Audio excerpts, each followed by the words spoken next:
People sometimes become invalids in order to win sympathy and attention and get a feeling of importance. For example, take Mrs. McKinley.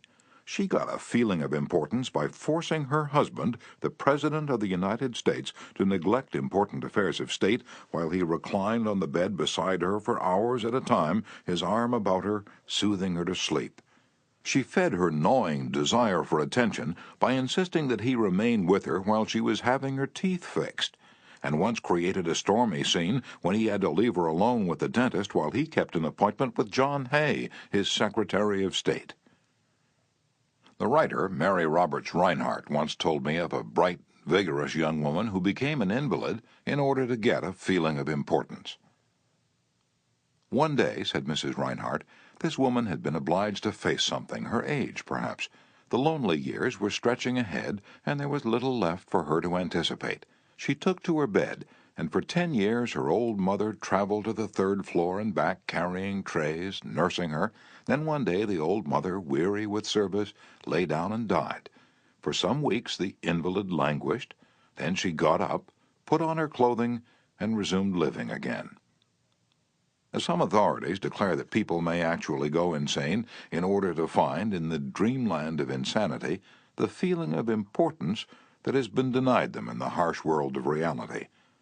There are more patients suffering from mental diseases in the United States than from all other diseases combined. What is the cause of insanity? Nobody can answer such a sweeping question, but we know that certain diseases, such as syphilis, break down and destroy the brain cells and result in insanity. In fact, about 1/2 of all mental diseases can be attributed to such physical causes as brain lesions, alcohol, toxins, and injuries. But the other half, and this is the appalling part of the story, the other half of the people who go insane apparently have nothing organically wrong with their brain cells. In post-mortem examinations, when their brain tissues are studied under the highest-powered microscopes, these tissues are found to be apparently just as healthy as yours and mine. Why do these people go insane? I put that question to the head physician at one of our most important psychiatric hospitals. This doctor, who's received the highest honors and the most coveted awards for his knowledge of this subject, told me frankly that he didn't know why people went insane. Nobody knows for sure.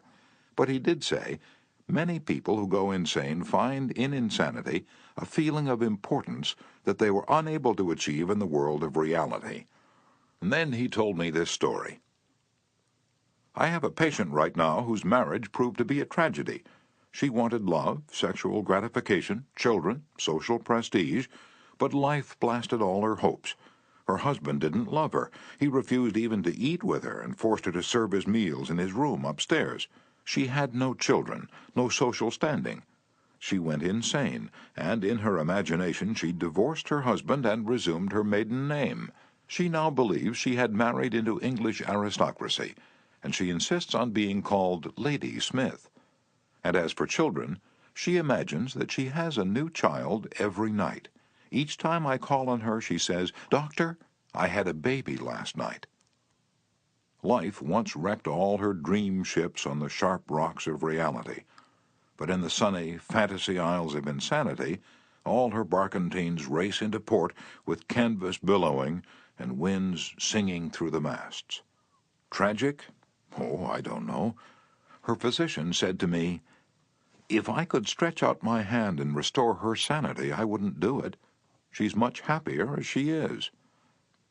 If some people are so hungry for a feeling of importance that they actually go insane to get it, imagine what miracle you and I can achieve by giving people honest appreciation this side of insanity.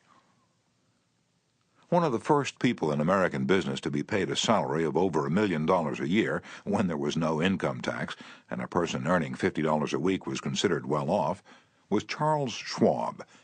He had been picked by Andrew Carnegie to become the first president of the newly formed United States Steel Company in 1921, when Schwab was only 38 years old. Schwab later left U.S. Steel to take over the then-troubled Bethlehem Steel Company, and he rebuilt it into one of the most profitable companies in America. Why did Andrew Carnegie pay $1 million a year, or more than $3,000 a day to Charles Schwab. Why? Because Schwab was a genius? No. Because he knew more about the manufacture of steel than other people? Nonsense. Charles Schwab told me himself that he had many men working for him who knew more about the manufacture of steel than he did. Schwab says that he was paid this salary largely because of his ability to deal with people. I asked him how he did it. Here is his secret, set down in his own words, words that ought to be cast in eternal bronze and hung in every home and school, every shop and office in the land, words that children ought to memorize, instead of wasting their time memorizing the conjugation of Latin verbs or the amount of annual rainfall in Brazil, words that will all but transform your life and mine if we will only live by them. I consider my ability to arouse enthusiasm among my people, said Schwab, the greatest asset that I possess. And the way to develop the best that is in a person is by appreciation and encouragement. There is nothing else that so kills the ambition of a person as criticism from superiors. I never criticize anyone. I believe in giving a person incentive to work. So I'm anxious to praise, but loath to find fault. If I like anything, I am hearty in my approbation and lavish in my praise. And that is what Schwab did. But what do average people do? The exact opposite. If they don't like a thing, they bawl out their subordinates. If they do like it, they say nothing. As the old couplet says, once I did bad, and that I heard ever. Twice I did good, but that I heard never. In my wide association in life, meeting with many and great people in various parts of the world, Schwab declared, I have yet to find the person, however great or exalted his station, who did not do better work and put forth greater effort under a spirit of approval than he would ever do under a spirit of criticism. That, he said, frankly, was one of the outstanding reasons for the phenomenal success of Andrew Carnegie. Carnegie praised his associates publicly as well as privately. Carnegie wanted to praise his assistants, even on his tombstone. He wrote an epitaph for himself which read, "Here lies one who knew how to get around him men who were cleverer than himself." Sincere appreciation was one of the secrets of the first John D. Rockefeller's success in handling men. For example, when one of his partners, Edward T. Bedford, lost $1 million for the firm by a bad buy in South America, John D. might have criticized, but he knew Bedford had done his best, and the incident was closed. So Rockefeller found something to praise. He congratulated Bedford because he'd been able to save 60% of the money he'd invested. "That's splendid," said Rockefeller. "We don't always do as well as that upstairs." I have among my clippings a story that I know never happened, but it illustrates a truth, so I'll repeat it. According to this silly story, a farm woman, at the end of a heavy day's work, set before her menfolks a heaping pile of hay. When they indignantly demanded whether she'd gone crazy, she replied, "Well, how did I know you'd notice?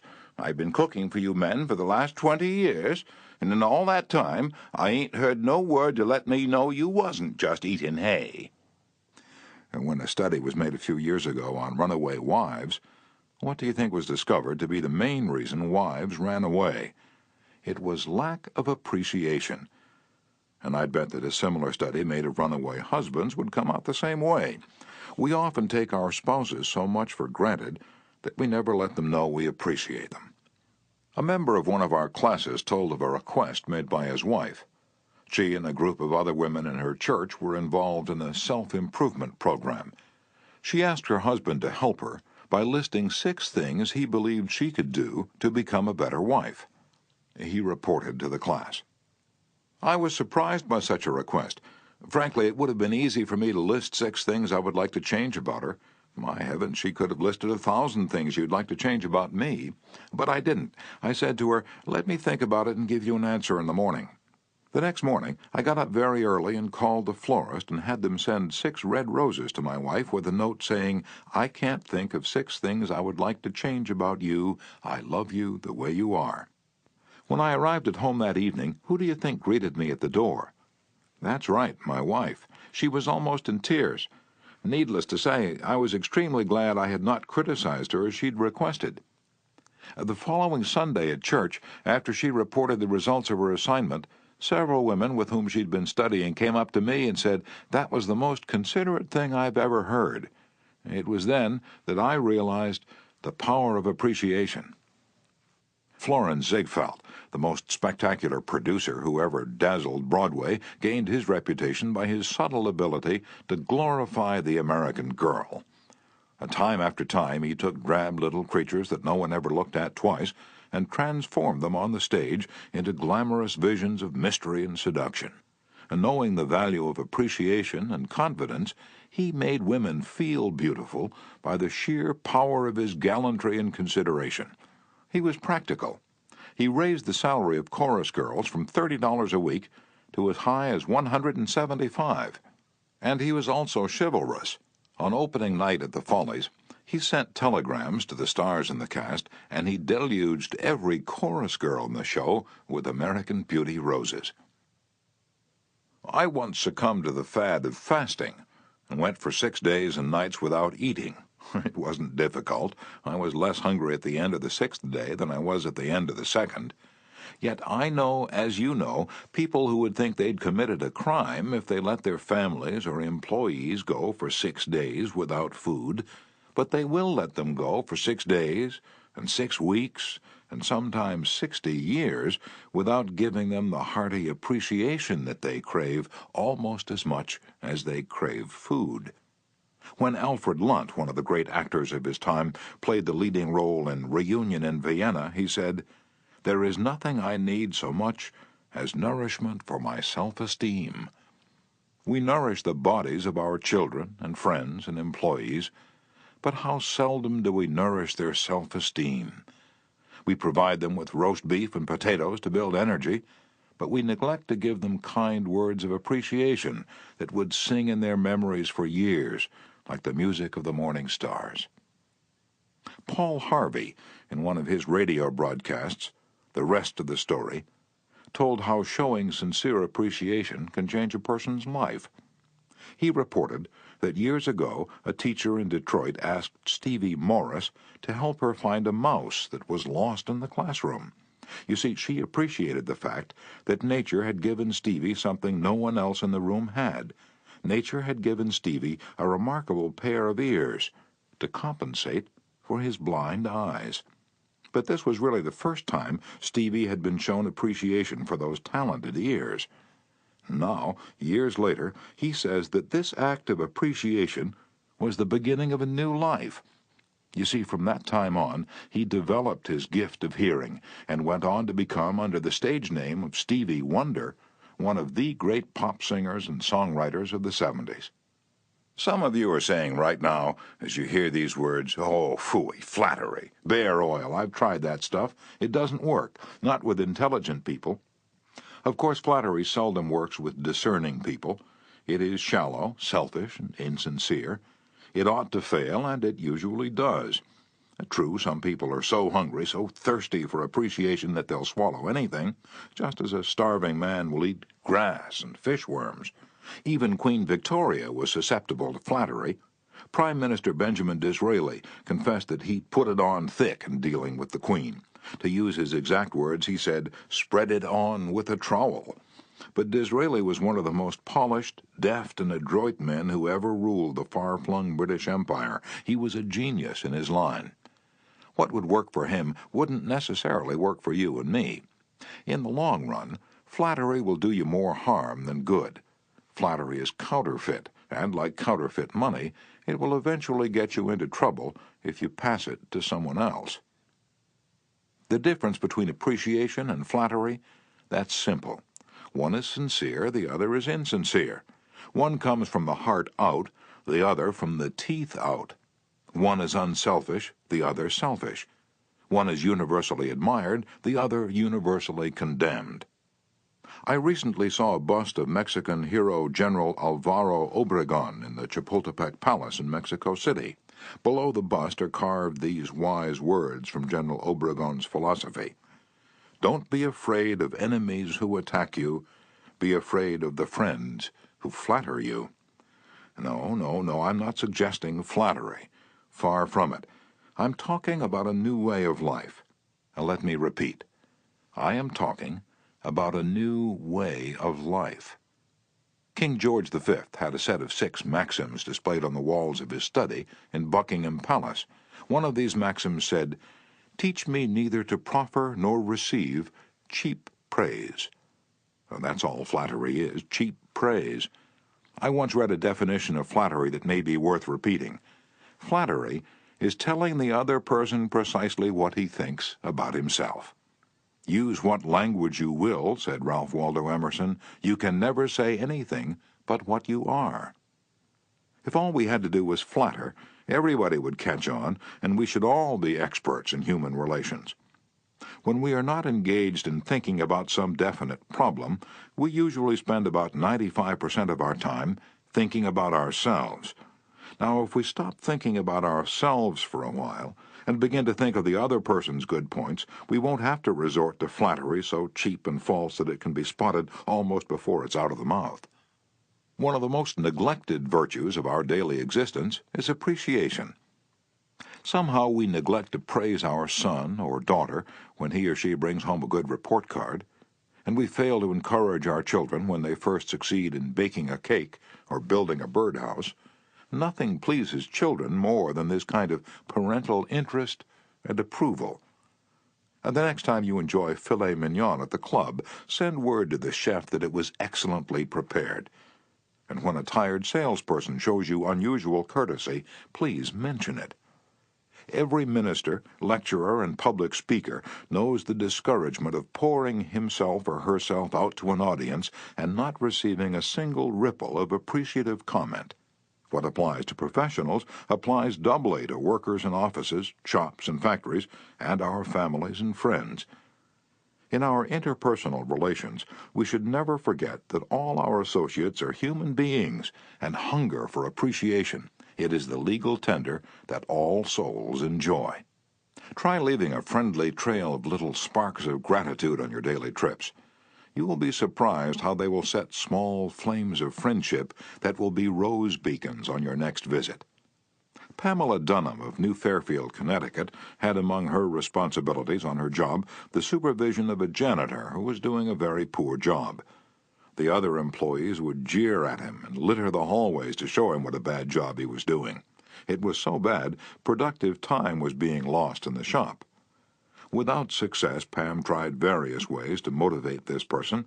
She noticed that occasionally he did a particularly good piece of work. She made a point to praise him for it in front of the other people.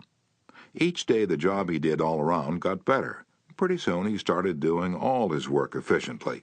Now he does an excellent job, and other people give him appreciation and recognition. Honest appreciation got results where criticism and ridicule failed. Hurting people not only does not change them, it is never called for. There's an old saying that I have cut out and pasted on my mirror where I cannot help but see it every day. I shall pass this way but once. Any good, therefore, that I can do, or any kindness that I can show to any human being, let me do it now. Let me not defer nor neglect it, for I shall not pass this way again. Emerson said, "Every man I meet is my superior in some way. In that I learn of him." If that was true of Emerson, isn't it likely to be 1,000 times more true of you and me? Let's cease thinking of our accomplishments, our wants. Let's try to figure out the other person's good points. Then forget flattery. Give honest, sincere appreciation. Be hearty in your approbation and lavish in your praise, and people will cherish your words and treasure them and repeat them over a lifetime. Repeat them years after you have forgotten them.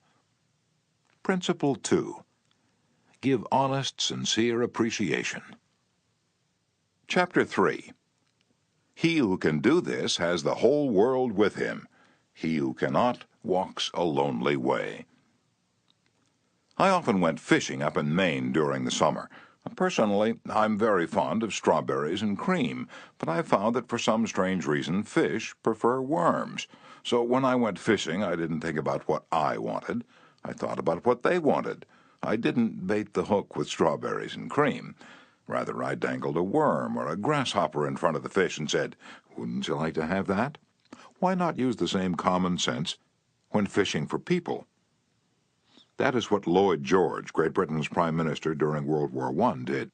When someone asked him how he managed to stay in power after the other wartime leaders, Wilson, Orlando, and Clemenceau, had been forgotten, he replied that if his staying on top might be attributed to any one thing, it would be to his having learned that it was necessary to bait the hook to suit the fish.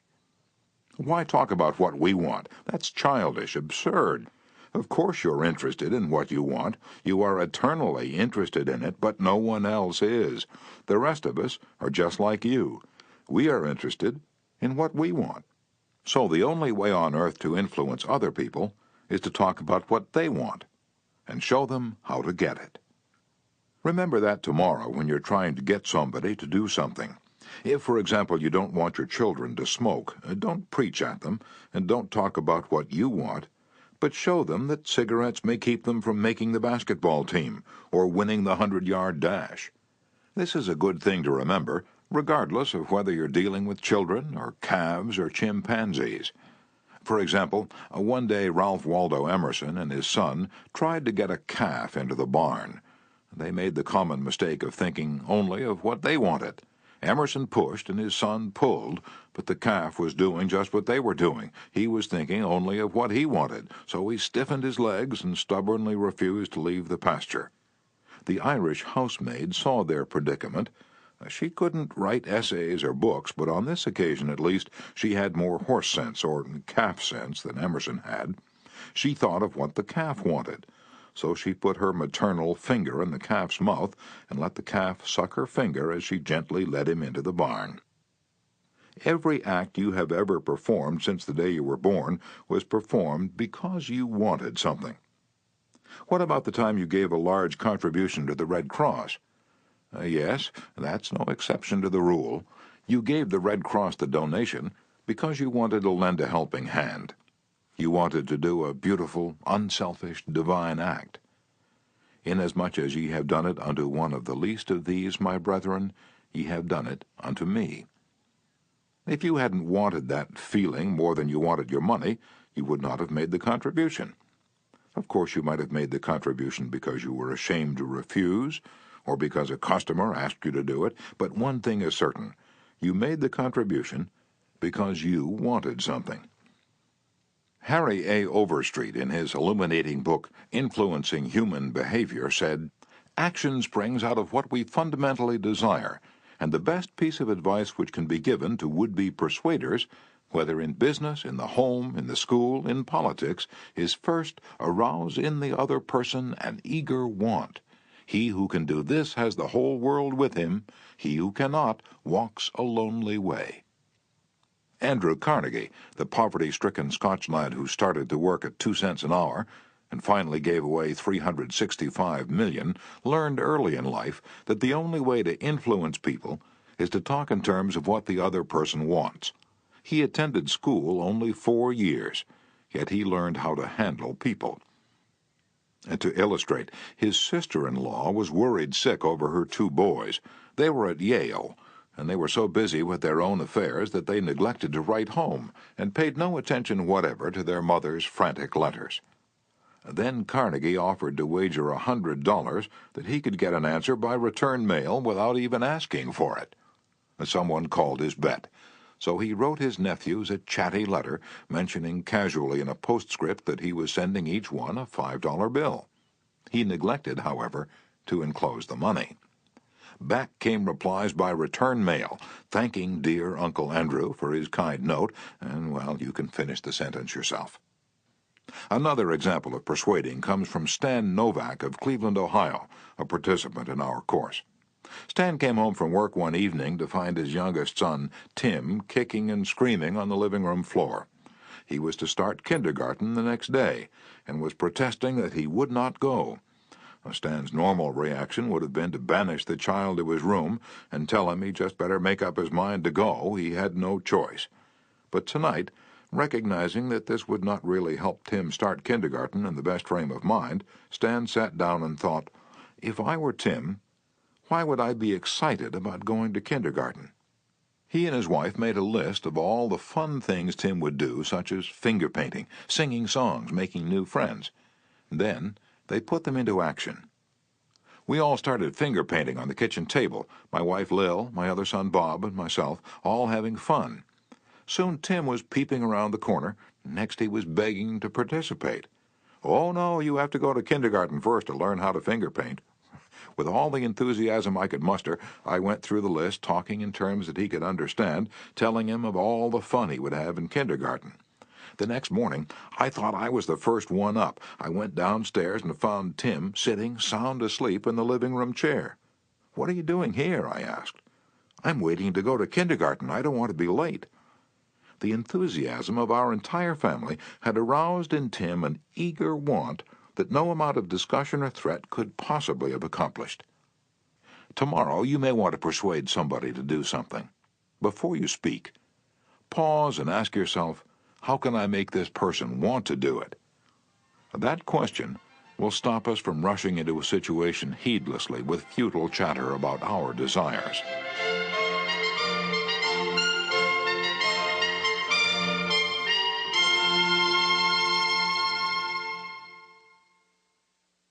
At one time, I rented the grand ballroom of a certain New York hotel for 20 nights each season in order to hold a series of lectures.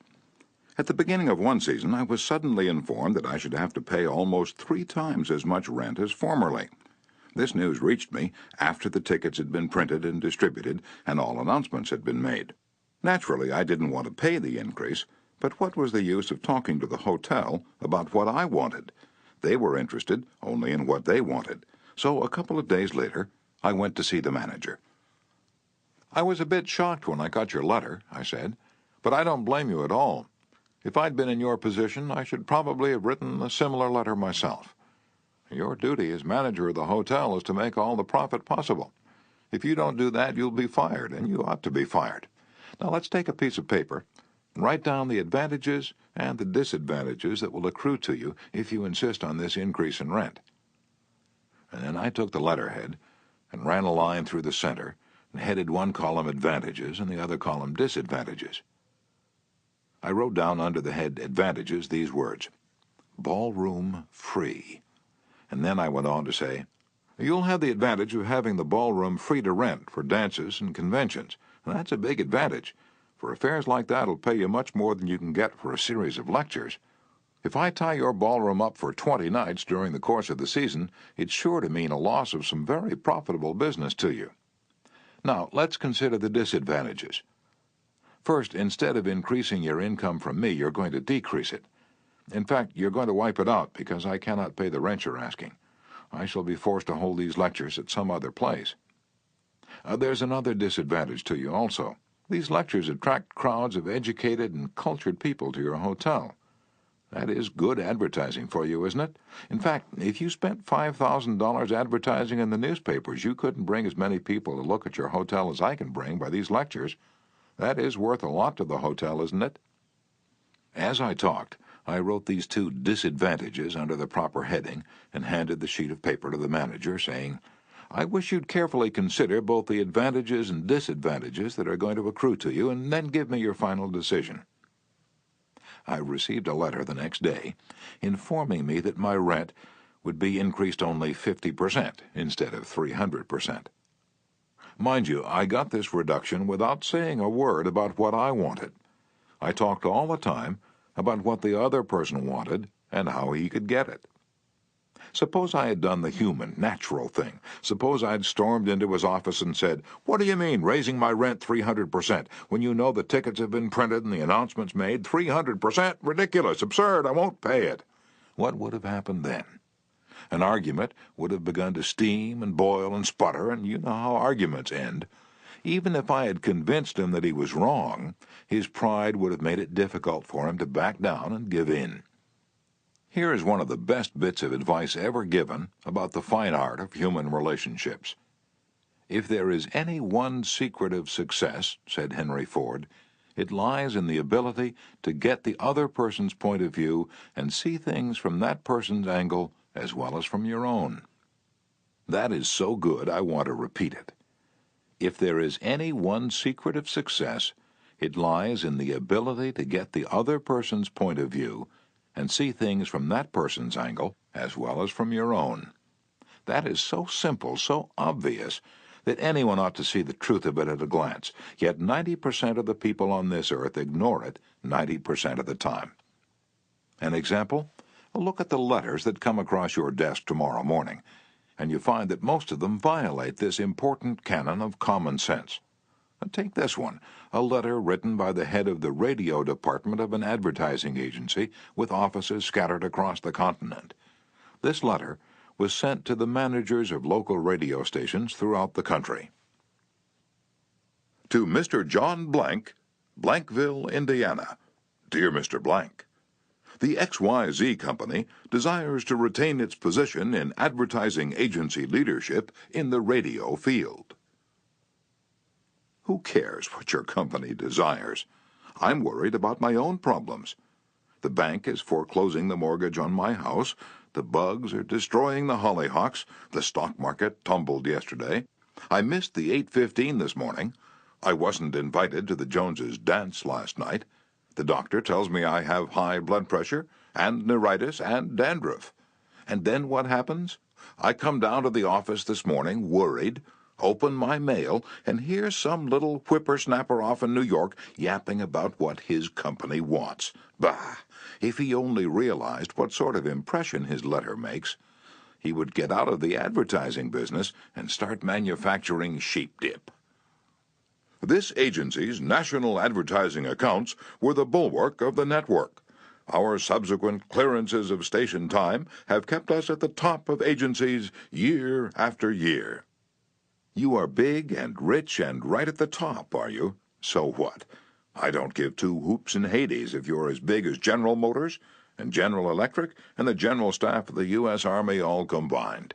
If you had as much sense as a half-witted hummingbird, you'd realize that I'm interested in how big I am, not how big you are. All this talk about your enormous success makes me feel small and unimportant. We desire to service our accounts with the last word on radio station information.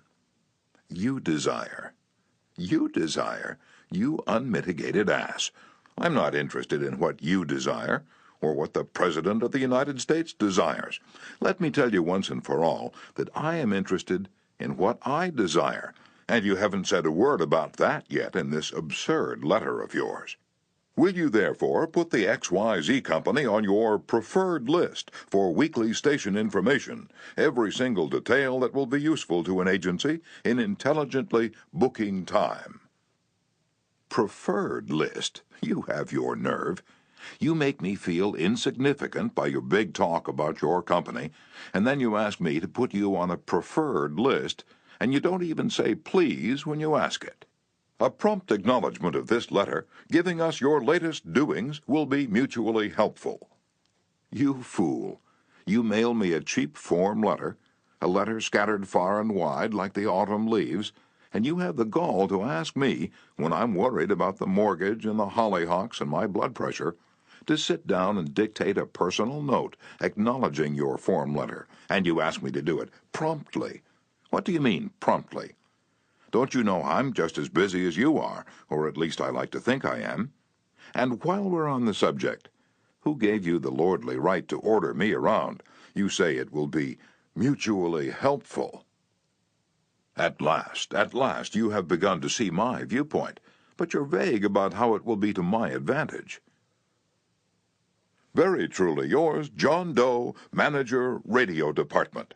P.S. The enclosed reprint from the Blankville Journal will be of interest to you, and you may want to broadcast it over your station.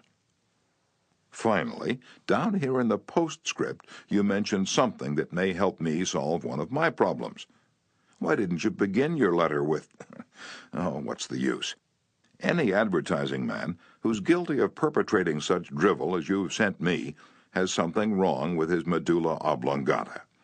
You don't need a letter giving our latest doings. What you need is a quart of iodine in your thyroid gland.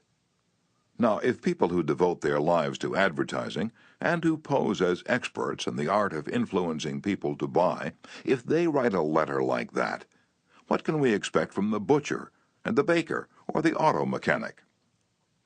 Here's another letter, written by the superintendent of a large freight terminal to a student of this course, Edward Vermillion. What effect did this letter have on the man to whom it was addressed?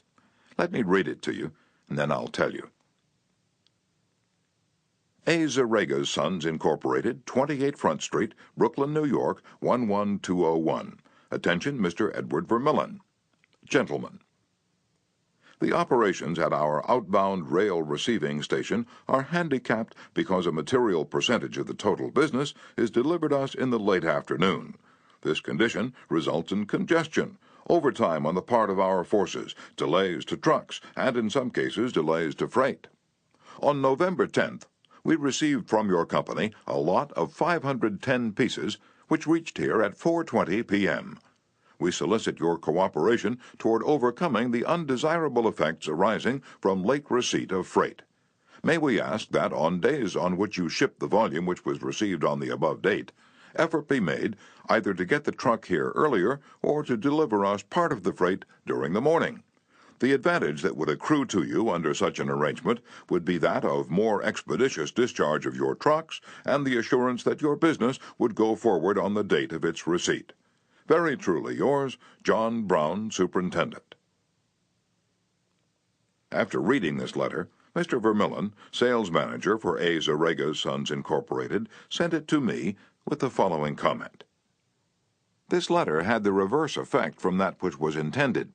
The letter begins by describing the terminal's difficulties, in which we're not interested, generally speaking. Our cooperation is then requested without any thought as to whether it would inconvenience us. And then, finally, in the last paragraph, the fact is mentioned that if we do cooperate, it will mean more expeditious discharge of our trucks, with the assurance that our freight will go forward on the date of its receipt. In other words, that in which we are most interested is mentioned last, and the whole effect is one of raising a spirit of antagonism rather than of cooperation. Let's see if we can't rewrite and improve this letter. Let's not waste any time talking about our problems. As Henry Ford admonishes, let's get the other person's point of view and see things from his or her angle as well as from our own. Here's one way of revising the letter. It may not be the best way, but isn't it an improvement? Mr. Edward Vermillion, care of A. Zarega's Sons, Incorporated, 28 Front Street, Brooklyn, New York, 11201. Dear Mr. Vermillion, your company has been one of our good customers for 14 years. Naturally, we're very grateful for your patronage and are eager to give you the speedy, efficient service you deserve. However, we regret to say that it isn't possible for us to do that when your trucks bring us a large shipment late in the afternoon, as they did on November 10th. Why? Because many other customers make late afternoon deliveries also. Naturally, that causes congestion. That means your trucks are held up unavoidably at the pier, and sometimes even your freight is delayed. That's bad, but it can be avoided. If you make your deliveries at the pier in the morning, when possible, your trucks will be able to keep moving. Your freight will get immediate attention, and our workers will get home early at night to enjoy a dinner of the delicious macaroni and noodles that you manufacture.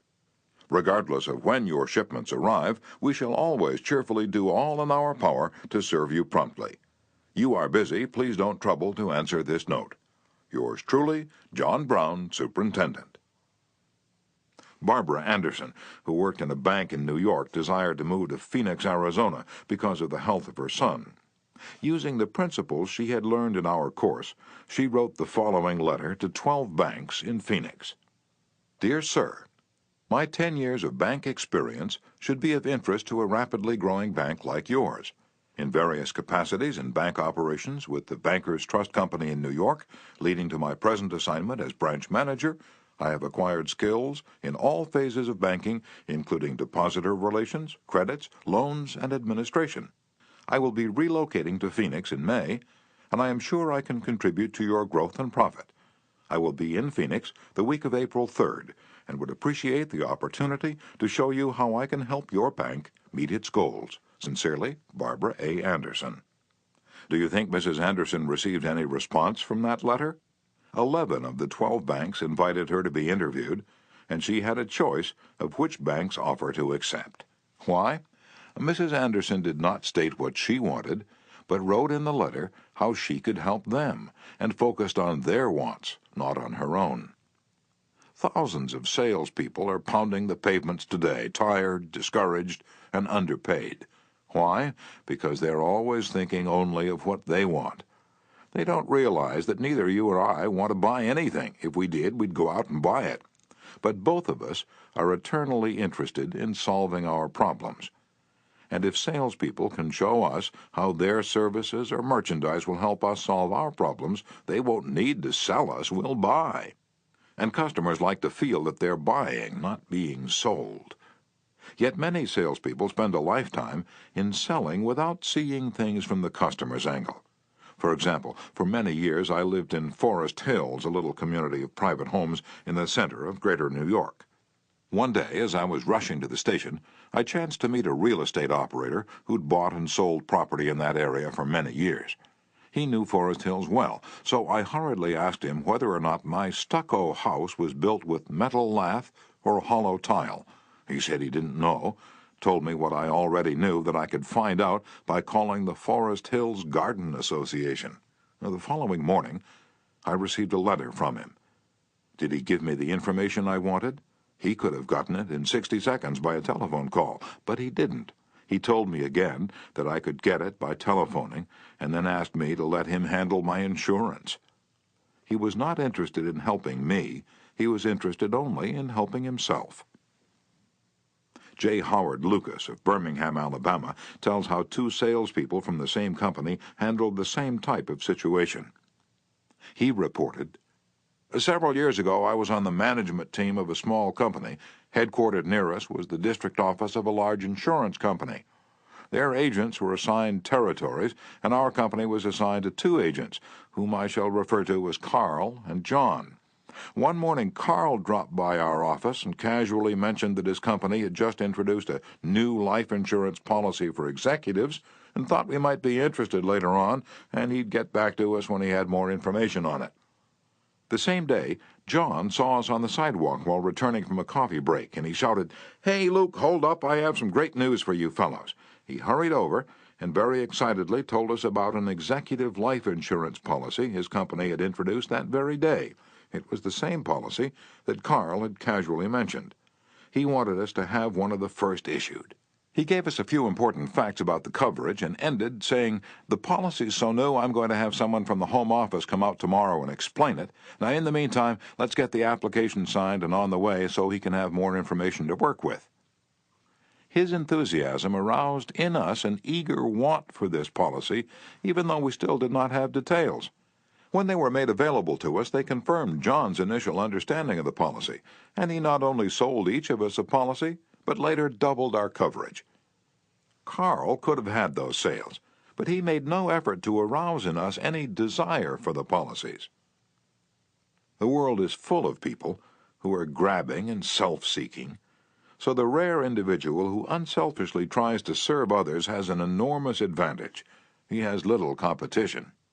Owen D. Young, a noted lawyer and one of America's great business leaders, once said, "People who can put themselves in the place of other people, who can understand the workings of their minds, need never worry about what the future has in store for them."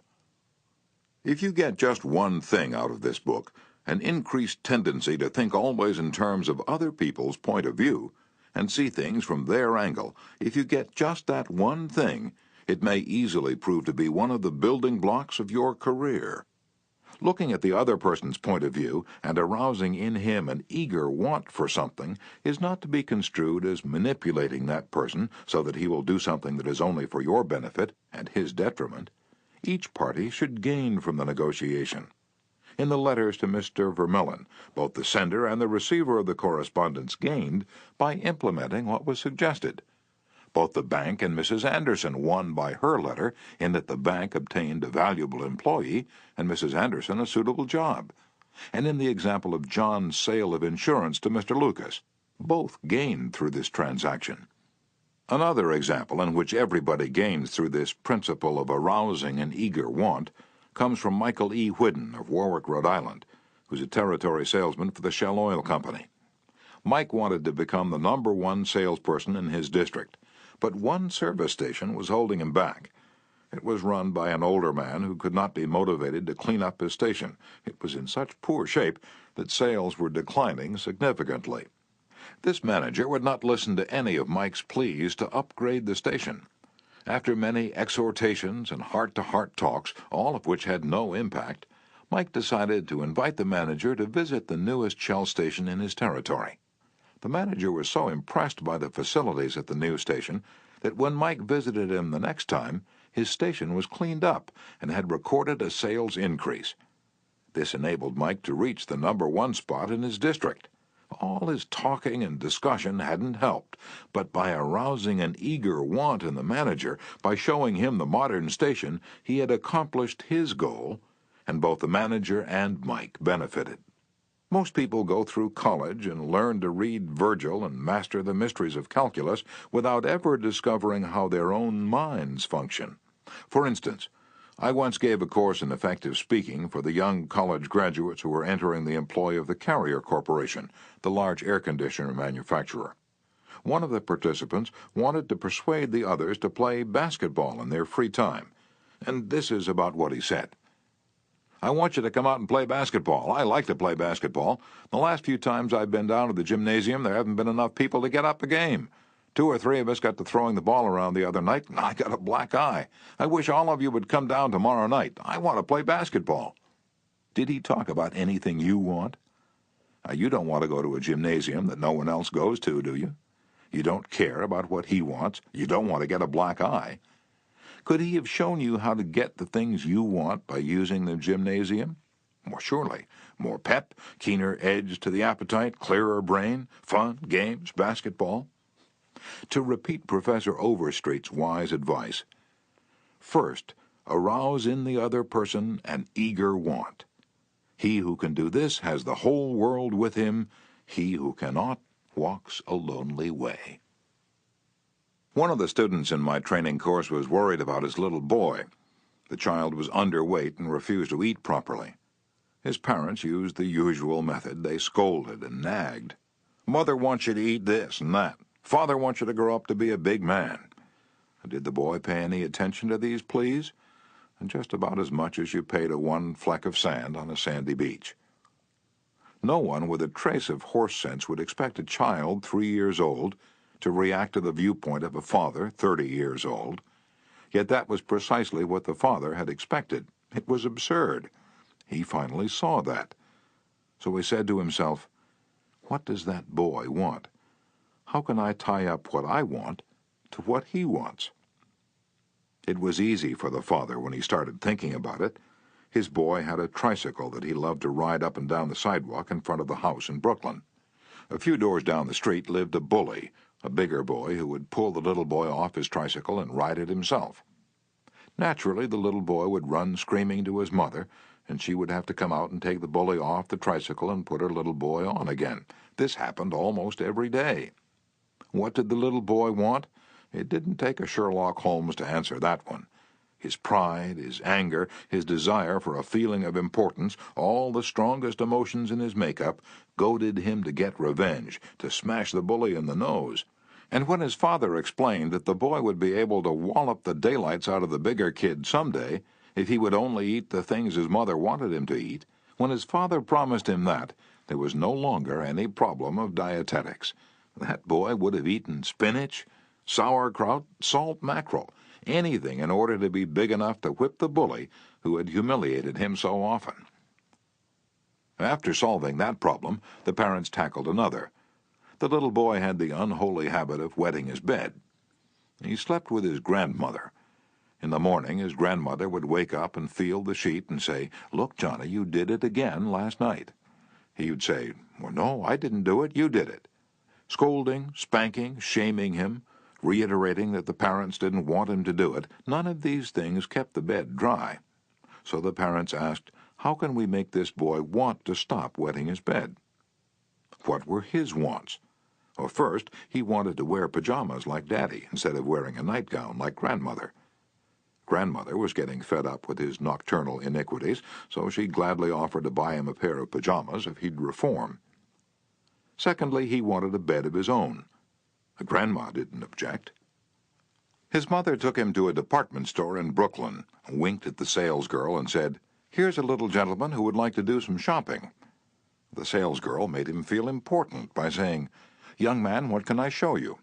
He stood a couple of inches taller and said, "I want to buy a bed for myself." When he was shown the one his mother wanted him to buy, she winked at the salesgirl, and the boy was persuaded to buy it. The bed was delivered the next day, and that night, when Father came home, the little boy ran to the door, shouting, "Daddy, Daddy, come upstairs and see my bed that I bought." The father, looking at the bed, obeyed Charles Schwab's injunction. He was hearty in his approbation and lavish in his praise. "You're not going to wet this bed, are you?" the father said. "Oh, no, no, I'm not going to wet this bed." And the boy kept his promise, for his pride was involved. That was his bed. He and he alone had bought it, and he was wearing pajamas now like a little man. He wanted to act like a man, and he did. Another father, K.T. Dutchman, a telephone engineer, a student of this course, couldn't get his 3-year-old daughter to eat breakfast food. The usual scolding, pleading, coaxing methods had all ended in futility. So the parents asked themselves, how can we make her want to do it? The little girl loved to imitate her mother to feel big and grown up, so one morning they put her on a chair and let her make the breakfast food. At just the psychological moment, Father drifted into the kitchen while she was stirring the cereal, and she said, "Oh, look, Daddy, I'm making the cereal this morning." She ate 2 helpings of the cereal without any coaxing, because she was interested in it. She had achieved a feeling of importance. She had found, in making the cereal, an avenue of self-expression. William Winter once remarked that self-expression is the dominant necessity of human nature. Why can't we adapt this same psychology to business dealings? When we have a brilliant idea, instead of making others think it is ours, why not let them cook and stir the idea themselves? They will then regard it as their own. They will like it, and maybe eat a couple of helpings of it. Remember, first arouse in the other person an eager want. He who can do this has the whole world with him. He who cannot walks a lonely way. Principle 3. Arouse in the other person an eager want. In a nutshell, fundamental techniques in handling people. Principle 1. Don't criticize, condemn, or complain. Principle 2. Give honest, sincere appreciation. Principle 3. Arouse in the other person an eager want.